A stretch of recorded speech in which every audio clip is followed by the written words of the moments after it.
ஆனால் விஜய் அவர்கள் கூட்டணியை பொறுத்தவரை நான் ஏற்கனவே சொல்லியிருக்காங்கன்னா நாங்களாம் எங்கேயும் சொல்ல அதிகாரப்பூர்வமாக திரு எடப்பாடி பழனிசாமி அண்ணன் அவர்கள் நேற்று சொன்னார், முந்தானித்து சொன்னார், யாரும் பேச்சுவார்த்தை நடத்தவில்லை, அதோடு முடிந்ததாகத்தான் நாங்கள் பார்க்கின்றோம். இன்னைக்கு டிவிகே கட்சியில் நீங்கள் கேட்கணும், இன்டர்னல் மீட்டிங் போட்டது அவங்க, வீடியோ கான்ஃபரன்ஸில் வந்தது அவங்க, பேசினது அவங்க. அதனால் எங்களை பொறுத்தவரை எங்களுடைய கூட்டணியினுடைய தலைவராக இருக்கக்கூடியவர், முதலமைச்சர் வேட்பாளராக இருக்கக்கூடியவர், அவர் சொன்ன கருத்து தான் இறுதி கருத்தாக நாங்கள் பார்க்கின்றோம். ஆனால் இன்னைக்கு கட்சி என்னை பிரச்சாரம் பண்ண சொல்லியிருக்காங்கன்னா, இப்போ அண்ணன் எம்ஆர் விஜயபாஸ்கர் அவர்கள் வெற்றி பெறுவதற்கு ஒரு தொண்டனாக உழைக்க வேண்டும் என்று சொல்லியிருக்கின்றார்கள். அந்த வேலையை செய்கிறாங்கன்னா நாளை கட்சி என்ன சொல்லுதோ அதை செய்வோங்கண்ணா. அண்ணா, அண்ணன் எடப்பாடி பழனிசாமி அவர்கள் சொல்லியிருக்கக்கூடிய கருத்து இறுதி கருத்துங்கண்ணா. காரணம், இந்த கூட்டணியை அவர் லீட் பண்ணுறாரு. எங்களுடைய முதலமைச்சர் வேட்பாளர் அவர். அதிக இடத்துல அனைத்து இந்திய அண்ணா திராவிட முன்னேற்ற கழகம் நிற்க போகிறாங்க.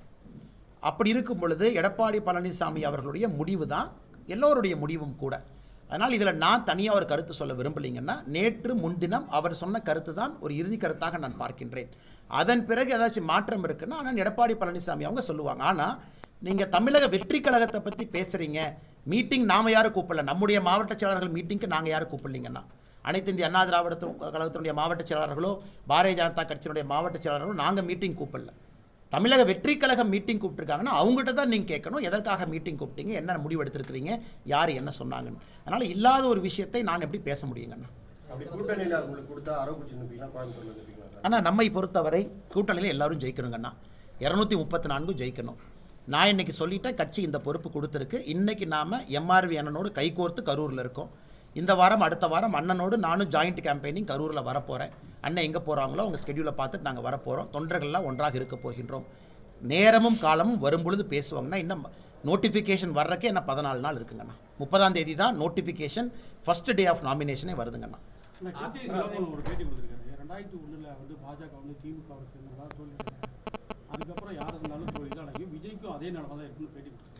அண்ணன் பேட்டி பார்த்தாங்கன்னா அண்ணன் அப்படி சொல்லிங்கன்னா, அதாவது திரு டிடிவி அண்ணனுடைய கருத்து என்னன்னா,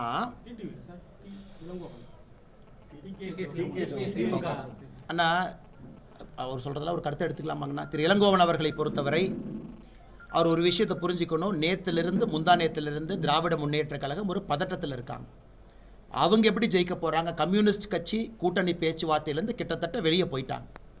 திருமாவளவன் அவர்கள் கூட்டணி பேச்சுவார்த்தை பக்கம் வரவே இல்லை. இன்னும் எத்தனையோ கட்சிகள் அசமாதானத்தை வெளிப்படுத்துகிறாங்க, நாங்கள் வரவே மாட்டோம். அதையெல்லாம் கண்டுக்காமல் விஜய் எப்படி இருக்க வேண்டும், விஜய் எப்படி இருக்கக்கூடாதுன்னு அவருக்கு முழு நேரம் 24/7 அட்வைஸ் கொடுக்குறது திமுகவுடைய வேலையாக போச்சு. ஏன் திருமாவளவன் அவர்களும் அட்வைஸ் கொடுத்துட்ருக்கார். 4 நாளைக்கு முன்னாடி திருமாவளவன் அவர்களை பொறுத்தவரை விஜய் RSS ஆள், நேற்று திருமாவளவன் அவர்களை பொறுத்தவரை விஜய் இந்த கூட்டணிக்கு வரக்கூடாது. அப்போ ஏதோ ஒரு முடிவெடுத்து திருமாவளவனே சொல்லட்டும். அது எப்படி 4 நாளுக்கு முன்பு RSS உறுப்பினராக இருக்கக்கூடிய விஜய் திருமாவளவனை பொறுத்தவரை எப்படி நேற்று வரக்கூடாதுன்னு அவர் சொல்லுவார்? அதனால் எனக்கு தெரியலிங்கண்ணா, தேவையில்லாத கருத்துக்களை வைக்கிறாங்க. அதில் திரு இளங்கோவன் அவர்களுடைய கருத்தும் அந்த கருத்தில் சேர்த்து தான் நாங்கள் பார்க்குறோம்.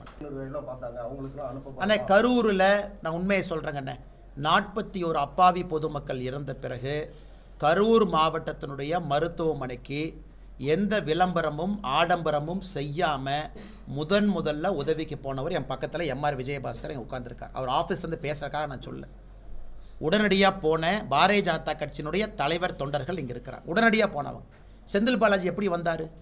10 ஆம்புலன்ஸ் எடுத்துக்கிட்டு திமுக மருத்துவ அணி அப்படின்னு போஸ்ட் அடித்து ஒட்டிக்கிட்டு வந்து ஃபோட்டோ எடுத்து ஹாஸ்பிட்டல் போகிறதெல்லாம் லைவ் கவரேஜ் பண்ணி நடக்க நான் தான் ஃபஸ்ட்டு போனேன்னு சொல்லி விடிய முதலமைச்சரை கூட்டிகிட்டு வந்து இன்றைக்கி நீங்கள் பாருங்கள், தூத்துக்குடி விளாத்தி குளத்தில் அந்த சகோதரியினுடைய போஸ்ட்மார்ட்டம் ரிப்போர்ட் இன்னும் நமக்கு வரல. இந்த போஸ்ட்மார்ட்டம் பண்ணாங்க, முழுசாக பண்ணல, எப்படி பண்ணல, இப்படி பண்ணல, இன்னும் வரல. ஆனால் ஒரே நாளில் நள்ளிரவில் அண்ணன் எடப்பாடி பழனிசாமி அவர்கள் காலையில் எம்ஆர் விஜயபாஸ்கர் அவர்கள் காலையில் கூட்டிகிட்டு வர்றாங்க. கொஞ்ச நேரத்தில் செந்தில்நாதன் அண்ணன் என்னையை கூட்டிகிட்டு வர்றாங்க. அதுக்கு முன்னாடி ஒருத்தருடைய சடலம் இருக்கக்கூடாது என்பதற்காக விடிய உடல் கூராய்வு செய்து 3:30 மணி 4 மணிக்கு எல்லாத்தையும் கூட்டிகிட்டு போயிட்டு துபாயிலிருந்து பிரைவேட் ஜெட்டில் உதயநிதி வந்தார். உதயநிதி எங்கேருந்து வந்தார்னா துபாயிலேருந்து பிரைவேட் ஜெட்டில் வந்தார். திரும்ப அதே பிரைவேட் ஜெட்டில் துபாய்க்கு போனார். இதெல்லாம் பார்த்தா நமக்கு சந்தேகம் வரலையாங்கன்னா, எந்த ஒரு போலீஸ்மேன், ஒரு காமன் சென்ஸ் இருக்கக்கூடிய ஒரு போலீஸ் அதிகாரி, கொஞ்சம் கிரைம் நாலேஜ் இருக்கக்கூடிய போலீஸ் அதிகாரி, காமன் சென்ஸ் இருக்கிறவங்களுக்கு சந்தேகம் வராதாங்கன்னா, எங்கேயாச்சும் விஜயபாஸ்கர் அண்ணன் போய் நான் தான் ஃபஸ்ட்டு போனேன், நான் தான் பண்ணேன் அப்படின்னு சொன்னாரா? காப்பாற்றுவதற்காக இவர்கள்லாம் பாடுபட்ட பொழுது விளம்பரம் செய்து கொண்டிருந்த செந்தில் பாலாஜி, சரி 10 ரூபா பாலாஜி என்று சொன்ன பிறகு செருப்பு எங்கிருந்து வந்துச்சு? கரூரில் தானே வந்துச்சு. அதன் பிறகு செந்தில் பாலாஜியினுடைய நடவடிக்கை முன்னும் பின்பும். இவங்க போய் எனக்கு பர்மிஷன் கேட்குறாங்க, விஜய் அவங்க கட்சியில் சம்மந்தமே இல்லாத இடத்துல இங்கே வந்து கொடுக்குறாங்க. அதில் திமுகவினுடைய முன்னாள் அமைச்சருக்கு சம்மந்தம் இல்லைன்னு நினைக்கிறீங்களா? அதனால் செந்தில் பாலாஜி அவர்களை கண்டிப்பாக சிபிஐ விசாரணை பண்ணணும். நாளைக்கு போகிறாரு. ஆனால் ஒரு வாரமாக பதறிட்டு இருக்காரு, எனக்கு தெரியல. ஒரு வாரமாக ரொம்ப பதறாரு. பத்திரிகையாளர் நீங்கள் கேள்வி கேட்டால் சலன் உங்கள் மேலே பாயிறாரு. நீங்கள் ஏதாச்சும் இந்த மாதிரி கேள்வி கேட்டால் மூஞ்சியை ஒரு மாதிரி வச்சுக்கிறாரு. அதனால் சிபிஐ விசாரணைக்கு போயிட்டு வரட்டும், உண்மை வெளியே வரட்டுங்கண்ணா. 1,26,00,000 மனங்களை வென்ற தந்தி டிவி யூடியூப் சேனல். தவிர்க்க முடியாத தம்ப்நெயில்ஸ், கலக்கலான கான்டென்ட்ஸ். நீங்களும் இந்த குடும்பத்தில் இணைய இப்பவே சப்ஸ்கிரைப் பண்ணுங்க. அசுரபலம் கொண்ட எங்கள் டிஜிட்டல் கரங்களில் உங்கள் விளம்பரங்களை சேர்க்க வாட்ஸ்அப் பண்ணுங்க. 8939888378. Email advtthanditv@dttv.in.